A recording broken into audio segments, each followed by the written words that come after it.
a 2012 Volkswagen GTI, so it's the Mark 6 generation. This edition is actually the Autobahn edition. What's different about the Autobahn and just the standard S, right? There's a GTI S version. Yeah, so the Autobahn actually pretty much came with practically every option you could get in 2012. So they came with leather seats, they came with navigation, the upgraded audio system, so it has Dyna audio, and then it also has the upgraded headlights on the front. So those are the main differences. So how long have you had it? So I've had the car since 2014. It was right out of school. I picked it up, get me to some of the entry level jobs and stuff like that, and get me around, you know, just as a daily driver pretty much. And I've been daily driving it up until pretty much last year. About 68,000 miles on it right now. Still low. So considering that it was driven since 2014 daily, it's relatively low mileage. So I try not to put too many miles on it. Interestingly enough, it was probably out the first 2 to 3 years that I had the car. I didn't really do anything to it right out of the gate. I just kind of started slow. I think the first thing I put on it was an air intake, and I didn't even get it tuned at that point in time. So it was really just an air intake just to hear some sounds. To make some cool noises. Yeah. At the time, it was a USP Motorsports intake that I had on there, and I ended up replacing that last year. That was the first actual mod that I did to the car. Then it just cascaded out of control. Then it pretty much started cascading out of control. The way we like it, though. So, really, a lot of the heavy mods started about 3 years ago, I would say, 2 to 3 years ago. So I think the first thing I actually did after the intake was I ended up getting a tune on it. So I went with APR Motorsports. Mm-hmm. They offer all kinds of tunes, everything from stage 1 up to a stage 3 level. And the stage 1 really only requires an intake on these. I just went with the stage 1 for a little while to get that started. And then, you know, with the stage 1, these cars do start having some problems. So you have to start replacing coil packs and spark plugs and things like that. And I had some of those issues to deal with at first. And then the fuel injectors went on it. So I had to replace 2 fuel injectors. Thankfully, those were covered under Volkswagen's extended warranty on that. Then shortly after I got all those things taken care of, I got a full exhaust, an integrated engineering downpipe, a custom catback from Misfit Auto Works. Is that what's still on it? Yep, that's what's on it now, yeah.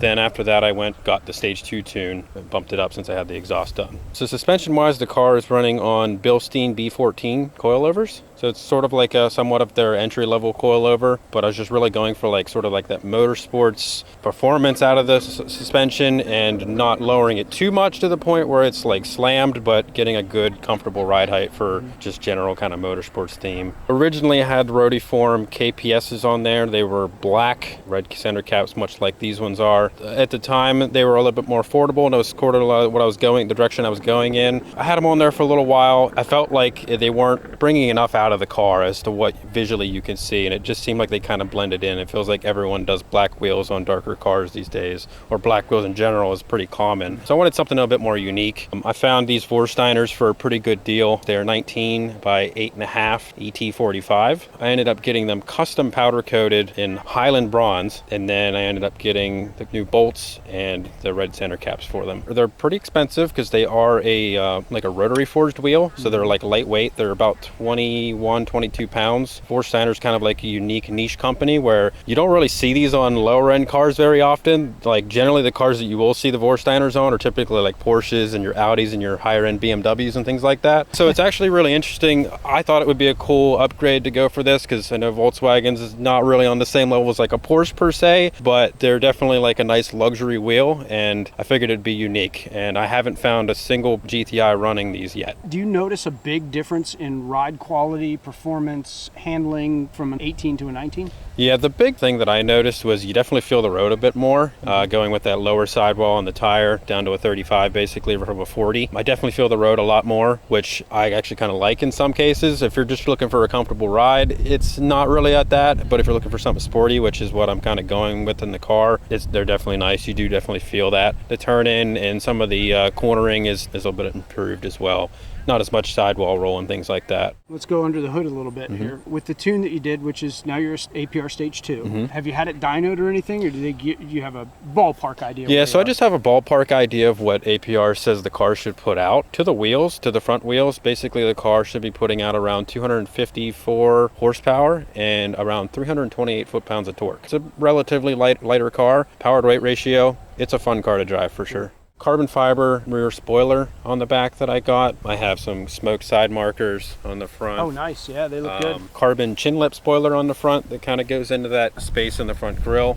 Blitzkrieg Euro plate on the front, running with the carbon fiber mirror cover caps. On the rear, I actually have a strafe design rear diffuser setup. I went all gloss black VW emblems. So these are the Golf R tail lights actually. So they're LED tail lights, and they have like a dark cherry sort of tint on them. So you don't daily drive it anymore? I do not anymore. I pretty much as of October or so of last year, picked up a daily, so now it's pretty much kept in the garage all the time now, except for to go to shows and meets and cars and coffees and things like that every now and again. She's a garage queen now, pretty much. But it did see, you've forged through some Pennsylvania winters with it. That's for sure, yeah. It's seen it, so it has some abuse here and there, some rock chips and things like that over the years. You know, yeah, it's definitely seen some Pennsylvania winters. You've gone to the extent of buying something to drive every day, that this is probably something that's on the long-term, I'm not getting rid of this list. Yeah, for sure. I feel like at this point I have too much emotional attachment to the car, just because it's really like one of the first or second cars that I really started getting into like heavily modding. Pretty much from the get-go of buying this car, I never really planned on getting rid of it. Honestly, probably never will. It's probably gonna be one of those things that's just a project that's never ending.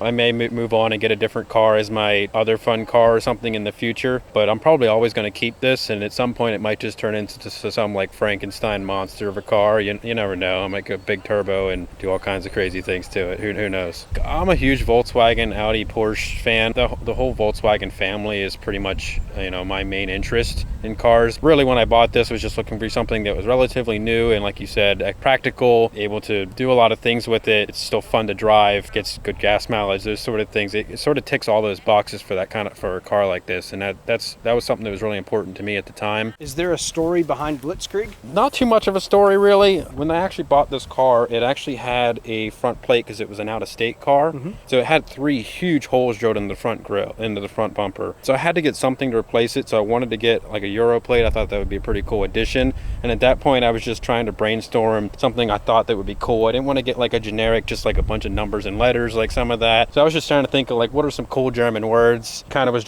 harkening back to some of my driving style with the car. So I was like, oh, well, maybe Blitzkrieg would be a cool one. I just went with that, and I thought it was a pretty cool front plate idea.